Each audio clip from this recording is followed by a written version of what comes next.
Hello everyone, my name is Alan Scott and I'm a tax partner at BDO. And today I'm going to talk to you about the loss ring fencing rules, which were recently enacted and come into effect from the 2019-2020 year. So that's from 1 April 2019 for taxpayers with a March balance date. So today I'm going to do a quick session on when do the new rules apply, what do the new rules apply to, if the rules apply on a portfolio or property by property basis, special rules for interposed entities, and what income can be used to offset against any deductions that are suspended. So when do the new rules apply? Well, as I've mentioned, the rules apply from the 2019-2020 income year. So for people with a 31 March balance date, that's from 1 April 2019. So the rules are already in effect, and you need to get your head around what that means for you.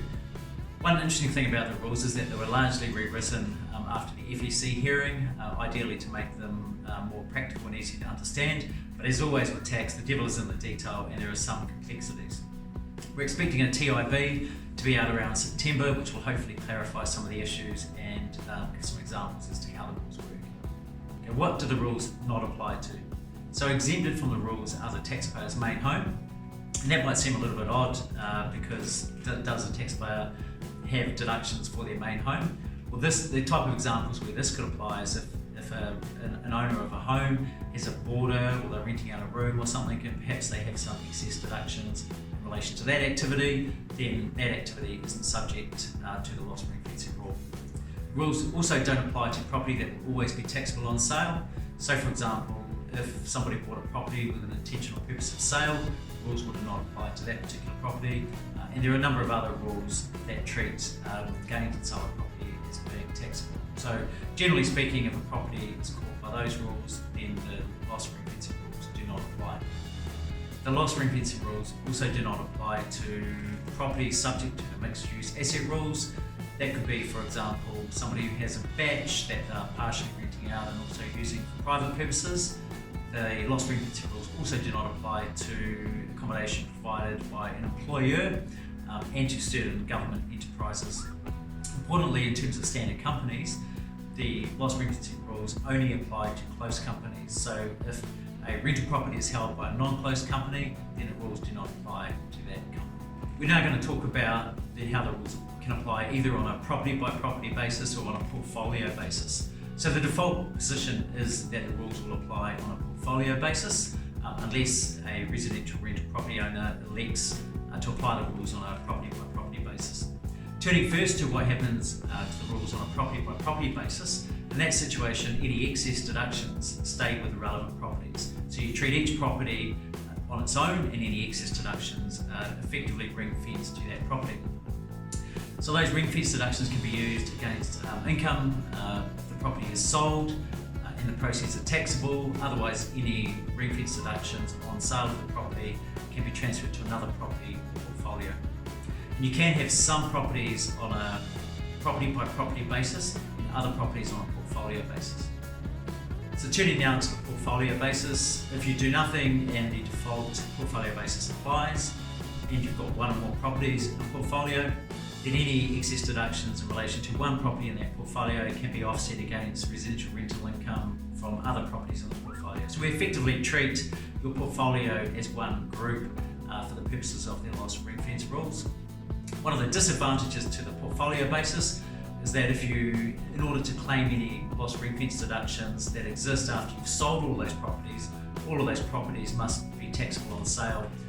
If that's not the case, then you'll end up with some ring fence deductions which can be transferred to another property.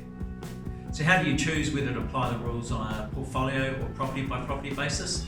Well, as I've mentioned, if you do nothing, the default position is that the rules apply on a portfolio basis, and an election is made for existing properties in the return for their 2019-2020 year, and that election is made by taking a position in a particular tax return. If you elect property by property basis, you can actually elect for that property to go into a portfolio at a later date, but once a property is in a portfolio, you can't remove it from the portfolio, it stays in the portfolio as long as you own the property. So in terms of the portfolio or property by property basis, one of the interesting things in terms of these rules is that if you have a look-through company that owns residential rental property, it appears that it's actually the look-through company that makes an election whether to treat a particular rental property on a property-by-property basis or leave the default portfolio basis, and under the LTC rules, that election is then attributed to the owner. But if the LTC elects portfolio basis or adopts the default portfolio basis, as I mentioned, that's attributed to the owner, and if the owner has other residential rental properties in a portfolio, then effectively that owner's residential properties and the LTC's residential properties form one portfolio for the LTC owner.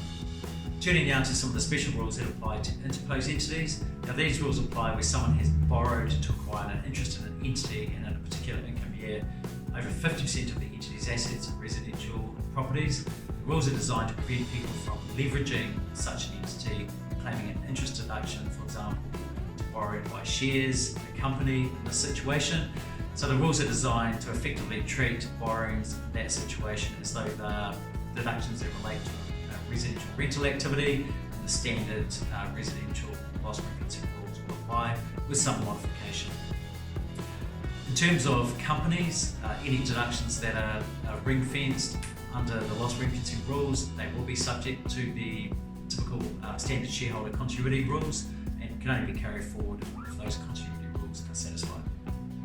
One other interesting point, which seems quite concessional, is if you have residential rental properties owned in one or more companies that are part of a wholly owned group, basically if there are any excess deductions in one company, subject to some certain rules, those deductions can be transferred to another company in the same wholly owned group to be offset against residential rental income in that other company. So that's a fairly concessional treatment. So let's say, for example, we've got some ring-fenced deductions that are suspended and carried forward. The question is, what income can we use to offset against those suspended deductions? First and foremost, any residential income that's derived in future years can be used to offset against those suspended deductions, subject to, of course, the portfolio or property-by-property basis rules that I've already mentioned.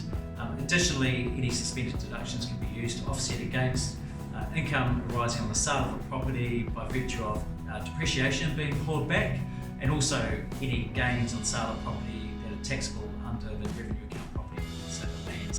So we've covered the new loss ring-fencing rules. We've talked about when the rules apply, what do the new rules apply to. We've talked about whether you can apply the rules on a property-by-property basis or a portfolio basis. We've mentioned some of the special rules that apply to interposed entities, and if you've got ring-fenced deductions, what income can be used to offset those suspended deductions. Now the rules are very new. The devil is in the detail, as always with tax, and as we go through these rules, we're still learning some of the complexities and some of the practical implications that investors will need to bear in mind. So thanks for your time. If you have any questions, please contact your usual BDO advisor.